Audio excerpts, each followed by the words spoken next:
ஐயா அவர்கள் மேலே பெரியாடித்துறையில் நம்மளுடைய பல்கலைக்கழகத்தில் இருக்கக்கூடிய ஆசிரியர் பெருமக்கள், மாணவர் மாணவிகளோட, நம்ம குடும்பத்தோட விழாவை சிறப்பாக கொண்டாடினாங்க.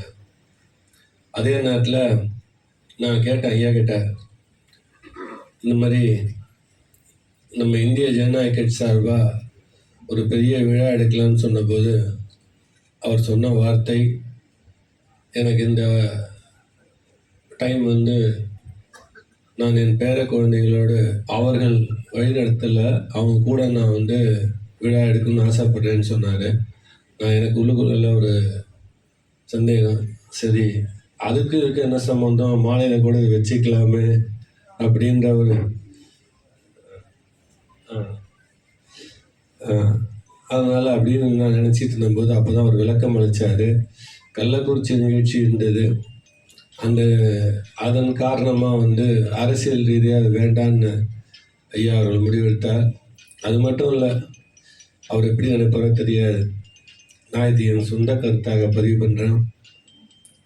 ஐயா அவர்கள் இந்த 14 வருஷம் இந்த கட்சியில் நம்மளோட சேர்ந்து பயணித்தார். இது யார் ஒரு தனி ஒருவரையும் நம்ம குறை சொல்கிறதுக்கு இல்லை, நம்மளோட பயணம் இருந்தது. எல்லாருக்கும் தெரியுது ஐஜேகே அப்படின்னா இன்னும் பெட்டராக பண்ணியிருந்துருக்கணும் அப்படிங்கிறது அவருக்குள்ள ஒரு மன வருத்தம் அது இருக்கிறது. ஏன்னா நம்ம விழா எடுக்கிறோம், பிறந்தநாள் விழா எடுத்துக்கிட்டு இருக்கோம், ஒருத்தர் பார்த்து வாழ்த்து தெரிவிச்சுக்கிட்டு இருக்கிறோம். ஆனால் மக்கள்கிட்ட போகும்போது மக்கள் அதை எந்த அளவுக்கு இன்னைக்கு எடுத்துக்கிறாங்க அப்படிங்கிறது நம்மளுக்கு புரியல. பெரம்பலூரில் ஐயா 3 வாட்டி நின்னாங்க. அந்த 3 டைமுமே பார்த்தீங்கன்னா, ஒன்று தனியாக நின்னாங்க, நடுவில் திமுகவோட நின்னாங்க, இப்போ பிஜேபியோட. நம்மளுடைய சொந்த காலில் நிற்க முடியவில்லை என்ற ஒரு வருத்தம் அவருக்கு இருக்கிறது. அது அவர் சொல்லாரோ இல்லை தெரியாது, நான் சொல்கிறேன். அதனால தான் இன்றைக்கி விழா எடுக்க தவிர்க்கிறாரோன்னு தெரியல. இன்றைக்கி நம்ம அவருக்கெல்லாம் திருப்பி செய்ய வேண்டியது என்னன்னா, ஐயா எப்பொழுதும் இந்திய ஜனநாயக கட்சியோட நிறுவனம் மட்டுமல்ல, அவர் தான் தலைவர், அவர் தான் பயணிக்கிறார்.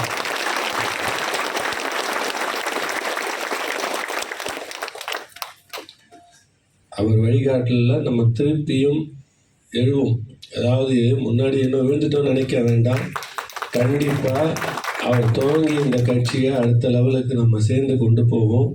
அதுதான் அவருக்கு பிறந்தநாள் பரிசாக கொடுக்கறதா இருக்கும்னு நான் நினைக்கிறேன்.